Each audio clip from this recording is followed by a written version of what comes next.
So this is a video all about my new road bike.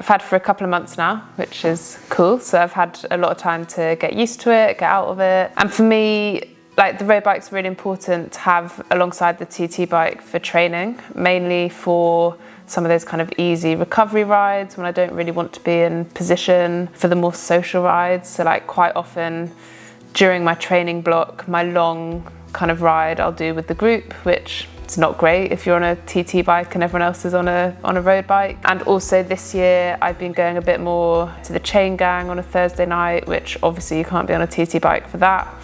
So yeah, so the road bike's been like a really great tool for getting a bit more kind of social riding in, and also just some of the easier rides. During like normal training, I'd say, like when I'm just in like a normal training block, that would probably be like my easy Monday ride, long social Wednesday ride, sometimes an easy ride on a Friday, quite often chain gang on a Thursday. And then if I'm just in a normal training block, I will potentially do one of my weekend rides on the road bike as well. As I get closer to racing, I then switch a few more of the long rides and some of my kind of longer interval rides back onto the TT bike. So last week I missed chain gang on Thursday and did my session on the TT bike. And last weekend I basically did 8.5 hours of solo riding on my TT bike because no one wanted to ride with me. But so yeah, so for me, like having a good road bike is really important to kind of mix it up a bit and to be able to get those social rides in. Sometimes I do sessions on the road bike. Again, it depends a bit on like time of year, what I'm doing, but I've done a few, like again, in a bit more of a normal training block. Like I guess like chain gang usually ends up being a session. The other week when I did it,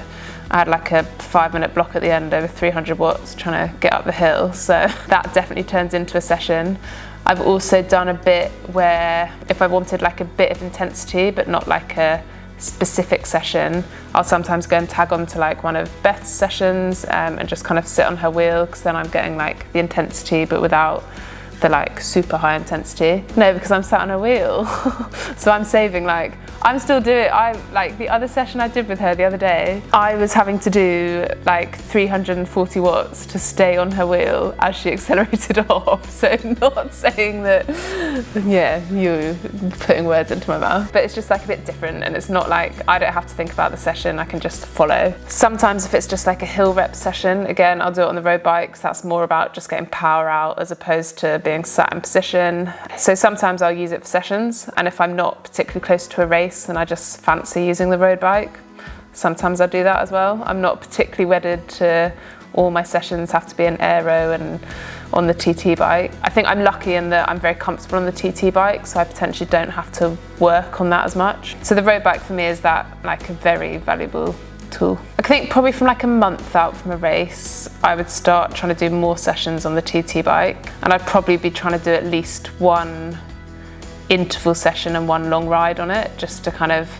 get that body used to being back in that position, and more because it's quite different how you lay the power out. And I think, as I said in one of my previous videos, of trying to concentrate on that like pedaling efficiency and kind of technique, that feels quite different for me, like on the TT bike versus the road bike. So a lot of it is just kind of getting back into that position and how that feels and like activating the right muscles. So yeah, I'd say probably like 4 weeks out. So also depending on the race and where it is, I might only have one bike with me. I was lucky in St George that I had both bikes. So I had the mix again of kind of road and gravel and TT bike. But yeah, when I go out to America before Kona and Dallas, I will only have my TT bike. So at that point, I will be doing everything on the TT bike, which for me, actually, again, like, I don't mind because I find it comfy. The one thing that I struggle with a bit is the kind of easy cafe spin on a TT bike. I actually find it quite uncomfortable being sat up on the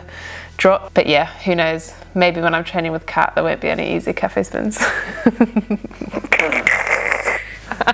This is my Argon18 Sum, my lovely new road bike. Got it set up with SRAM Red. SRAM is something that I'm new to this year, but I've been really enjoying it. Basically got it set up for good old Yorkshire riding. So I've got a 50/37 on the front and a 10/28 on the back, 12 speed. I'm on 140 disc brake rotors. How does it ride? Yeah, really good, really nice to ride actually. It feels like super stiff, super responsive. It's light enough to go up the hills nicely. Definitely feel like more confident descending on it. I think like where my centre of gravity on it feels really good. I think just generally as a bike, it's that like fits me really well. I think that's the other thing with road bikes, like getting one that actually fits well is nice. Yeah, so basically I usually go for 28mm tyres for a bit of comfort, especially on these British roads. They're all a bit bumpy, so slightly wider tyres I find gives that smoother ride. Actually just like for me as well, gives me that slight more confidence of cornering. In terms of wheels, yeah, I've just got like, these are just training wheels. There's no real reason for having a deeper section back other than that was the wheel that had the matching tyre. Tubeless, definitely tubeless. I don't really know why anyone wouldn't be tubeless anymore in terms of like puncture risk and just being able to run your wheels at slightly lower pressure. Definitely helps on the not as nice roads. Yeah, no, I use the Wahoo like mainly for the capability of giving directions. Like when I plan new routes, it's really good. I find I can actually follow them without getting too lost. Why Speedplay? I just find Speedplay really comfortable actually. I think it gives your knee that like extra little bit of float, which for me just feels good. But yeah, I've been on Speedplay for probably like 6 years now, so the thought of moving to anything else is not that appealing. Gone for obviously two speed, yeah, two speeds. I got 2 full speeds. I've gone for 2x because of obviously a lot of the British roads, especially around Yorkshire, we have some like quite steep climbs. So having that extra bit of gears helps. 50/37 with the 10/28 gives that good ratio of kind of being able to cruise along at 50k an hour when I'm sat on the back of chain gang. Never at the front, always on the back, but also being able to get up the like 20% hills. So for me, that gives that good range of like all the gears that I need for around here. Yeah, I quite like the saddle. It's actually a newish one that I tried based off the last specialised saddle that I had on the tarmac last year, which I actually found really comfy. I think for me, like having the like slightly wider at the back but quite short saddle seems to be comfortable for me. Slightly more similar to a TT saddle, but it's nice and stiff, which I like.